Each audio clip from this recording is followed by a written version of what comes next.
2019च्या लोकसभा निवडणुकीमध्ये सगळ्यात लक्षवेधी ठरलेली मावळ लोकसभा निवडणूक। या मावळ लोकसभा निवडणुकीमधून पार्थ पवार यांची उमेदवारी जाहीर झाली।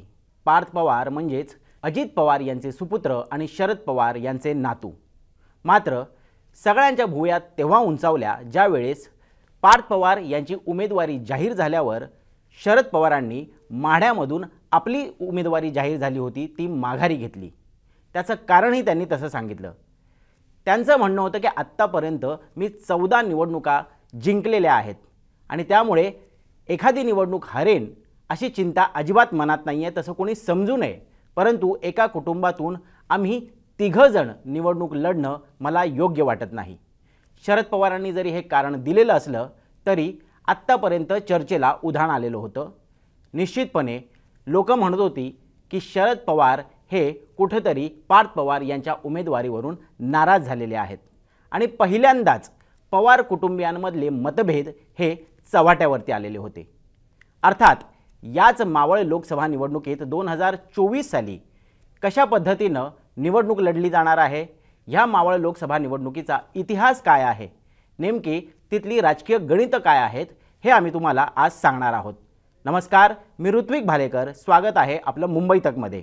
आणि 2019च्या ह्या मावळ लोकसभा निवडणुकीनंतर आता 2024च्या ह्या मावळ लोकसभा निवडणुकीमध्ये नेमकं काय काय होणार आहे याचा आढावा आम्ही या विशेष कार्यक्रमात घेणार आहोत, ज्याचं नाव आहे गणित लोकसभेचं।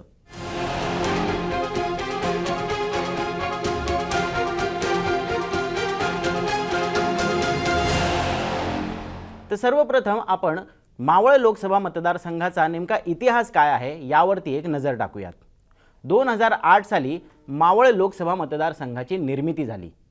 त्यानंतर 2009ला पहिल्यांदा या लोकसभा मतदारसंघामध्ये निवडणुका लागल्या। यामध्ये शिवसेनेतून गजानन बाबर हे पहिल्यांदा विजयी झाले।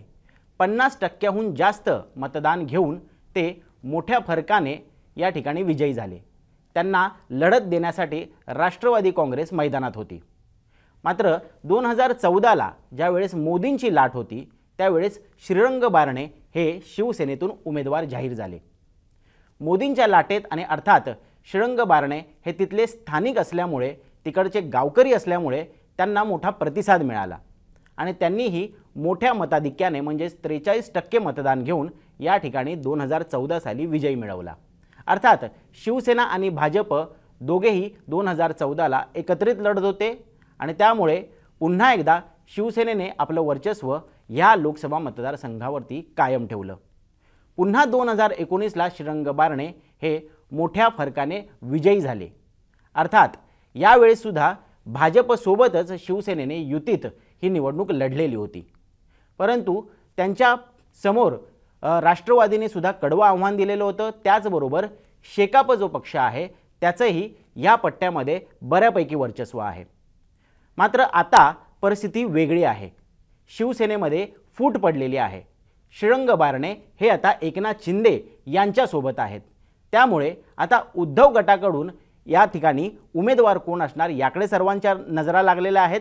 त्याचबरोबर महाविकास आघाडीमधून नेमकी शिवसेनेला म्हणजेच उद्धव गटाला ही जागा सोडली जाईल का याबाबतही अजून स्पष्टता आलेली नाही आहे।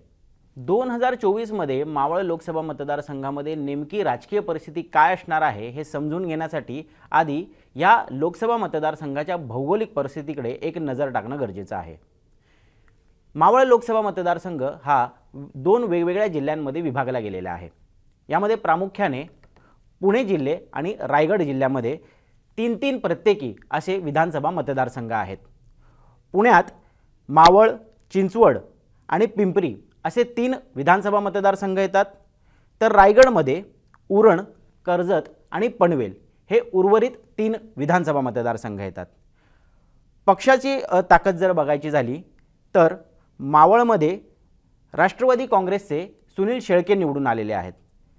तर दुसरीकडे पिंपरीमधून अण्णा बनसोडे हे सुद्धा राष्ट्रवादी काँग्रेसचेच आमदार निवडून आलेले आहेत। हे दोन्हीही राष्ट्रवादी काँग्रेसचे आमदार यांनी आता अजित पवार गटाला समर्थन दिलेलं आहे। तर दुसरीकडे चिंचवड, उरण आणि पनवेल या तीनही विधानसभा मतदारसंघातून आपल्याला भाजपचे आणि उरणमधून भाजप पुरस्कृत असे आमदार निवडून आलेले पाहायला मिळतात। तर कर्जत हे एकमेव विधानसभा मतदारसंघ आहे जिथून उद्धव गटाचे नव्हे तर त्या ठिकाणी एकनाथ शिंदे यांना समर्थन दिलेले महेंद्र थोरवे हे आमदार निवडून आलेले आहेत। एकूणच काय तर या लोकसभा मतदारसंघामध्ये सद्य परिस्थितीला भाजपचं वर्चस्व दिसते, कारण 6 पैकी 3 मतदारसंघ जे आहेत हे सध्या भाजपच्या ताब्यात आहेत। अर्थात या मतदारसंघामधून मावळ या विधानसभा मतदारसंघामधून सुद्धा 2019ला बाळा भेगडे यांचा जरी पराभव झालेला असला तरी ते भाजपचे माजी मंत्री राहिलेले आहेत। याच बाळा भेगडेंनी आता श्रीरंग बारणे म्हणजेच एकनाथ शिंदे यांच्या उमेदवाराला, यांच्या विद्यमान खासदाराला चॅलेंज दिलेला आहे। त्याचबरोबर आपण पाहतोय की मावळमधून निवडून आलेले सुनील शेळके जे आता राष्ट्रवादी काँग्रेस म्हणजेच अजित पवार गटाला समर्थन ज्यांनी दिलेलं आहे त्यांनी सुद्धा श्रीरंग बारणे यांना कुठेतरी एक चॅलेंज दिलेला आहे। यामध्ये प्रामुख्याने भाजप असेल किंवा राष्ट्रवादी काँग्रेस अजित पवार गट असेल, या दोघांनीही एकनाथ शिंदे यांच्या श्रीरंग बारणे यांना आता कोंडीत पकडण्याचा प्रयत्न केलेला आहे। त्यामुळे या मतदारसंघामधून आता महायुतीमध्येच कुठेतरी जुंपलेली पाहायला मिळते। भौगोलिक परिस्थितीच्या बाबतीत बोलायचं झालं तर हा संपूर्ण पट्टा जो आहे हा शहरालगतचा आणि लागून असलेला पट्टा आहे। त्यामुळे या सगळ्या परिसरामध्ये झपाट्याने विकास होताना मागच्या 10 वर्षात आपल्याला पाहायला मिळतोय। महत्त्वाचं म्हणजे या ठिकाणी IT इंडस्ट्री असेल, ऑटोमोबाईल इंडस्ट्री असेल, ही मोठ्या प्रमाणात स्थिरावलेली आहे आणि त्यामुळे बाहेरून आलेला मध्यमवर्गीय, उच्च मध्यमवर्गीय आणि तरुण वर्ग विशेषतः जो आहे हा स्थलांतरित होऊन तिकडे आता स्थिर झालेला आहे आणि त्यामुळेच तिथले जे स्थानिक गावकरी आहेत विरुद्ध नवीन आलेला हा जो वर्ग आहे यांच्यामधला संघर्ष हा खरं तर निवडणुकीचा मुख्य मुद्दा सुद्धा ठरू शकतो। त्याची झलक आपण चिंचवडमध्ये झालेल्या पोटनिवडणुकीत सुद्धा पाहायला मिळालेली होती। या सगळ्या गोष्टींमुळे जमिनीचे भाव सुद्धा रातोरात गगनाला भिडलेले आपण पाहिलेले आहेत। त्यामधूनच मुळशी पॅटर्न सारखा जो सिनेमा समोर आला, यामध्ये तिथलं जे अर्थकारण आहे, तिथली जी गुन्हेगारीकरण आहे हे सुद्धा आपल्याला स्पष्टपणे पाहायला मिळते। आणि या सगळ्या परिस्थितीमध्ये आता 2024ला संभाव्य उमेदवार कोण असणार आहे याच्यामध्ये प्रचंड चुरस आपल्याला पाहायला मिळते। अर्थात पार्थ पवार जे 2019 मध्ये राष्ट्रवादी काँग्रेसमधून उमेदवार होते, ते पार्थ पवार पुन्हा एकदा याच मतदारसंघातून आपलं नशीब आजमावणार का, याकडे खरं तर सर्वांचं लक्ष लागलेलं आहे। दुसरीकडे महाविकास आघाडीमधून खरं तर काँग्रेस असेल किंवा शरद पवार गट राष्ट्रवादी काँग्रेस असेल यांनी एक प्रकारे हा मतदारसंघ जो आहे हा पारंपरिक रित्या उद्धव ठाकरे यांना सोडायला हवा। सध्या तरी काँग्रेस किंवा राष्ट्रवादी काँग्रेस पवार गटाने यावरती दावा केलेला नाही आहे, परंतु ते करणार नाहीत असंही नाही। मात्र आपण पाहतोय की उद्धव गटाकडे या मतदारसंघातून तितक्या ताकदीचा उमेदवार आहे का, त्यासाठी उद्धव गटाने एक महत्त्वाची खेळी काही दिवसांपूर्वीच खेळलेली आहे। खरं तर पिंपरी शहराचे माजी महापौर संजोग वाघेरे यांना अजित पवार गटातून फोडून उद्धव गटाने आपल्याकडे खेचलेला आहे।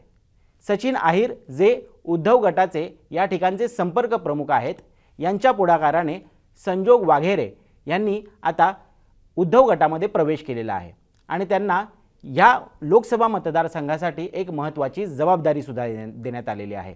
असं म्हटलं जाते की आता उद्धव ठाकरे गटाकडनं संजोग वाघेरे हेच महाविकास आघाडीचे उमेदवार असू शकतात।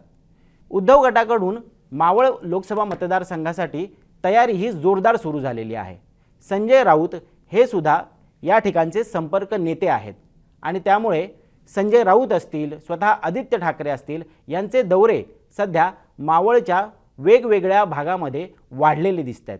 त्याचबरोबर फेब्रुवारी महिन्यामध्ये स्वतः उद्धव ठाकरे यांची सुद्धा मावळ लोकसभा मतदारसंघामध्ये सभा होणार आहे। ही एकूणच परिस्थिती पाहता सध्या महायुतीमध्ये तीनही पक्षांमध्ये मावळ लोकसभा मतदारसंघावरती दावा सांगण्यासाठी चढाओढ पाहायला मिळते, तर महाविकास आघाडीमध्ये उद्धव गट सोडला तर दुसरा तितका ताकदीचा उमेदवार आपल्याला पाहायला मिळत नाहीये।